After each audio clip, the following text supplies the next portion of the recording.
மக்களுக்கு என் மேல மட்டும் நம்பிக்கை இருந்தா அது பத்தாது.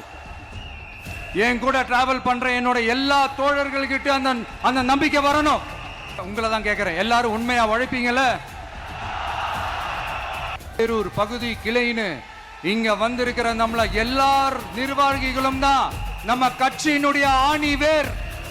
நீங்க தான் நம்மளுடைய இந்த BLAs பூத் லெவல் ஏஜென்ட்ஸோட களத்துல நின்னு வேலை பார்க்க போற ஃப்ரண்ட் லைன் வாரியர்ஸ். இந்த டெமோக்ராட்டிக் பேட்டில லீட் பண்ண போற கமாண்டர்ஸ் நீங்க தான். நீங்க எல்லாரும் சுதந்திரமா செயல்படணும், சுதந்திரமா செயல்பட விடணும். நீங்க செய்ய போற அந்த களப்பணியில தான் நம்மளுடைய வெற்றியே இருக்குது. உங்களுக்கு இந்த விஜய் பிடிக்கும்ன்றது உண்மைனா, சத்தியம்னா உங்களோட உழைப்புல அதை காட்டுங்க. இந்த 2026 சட்டமன்ற தேர்தல்ல நாம எல்லாரும் உண்மையாக உழைப்போம், சத்தியமாக உழைப்போம், உறுதியாக உழைப்போம், ஒற்றுமையாக உழைப்போம். உங்களோட இந்த வார்த்தையை நான் மனப்பூர்வமா நம்புறேன்.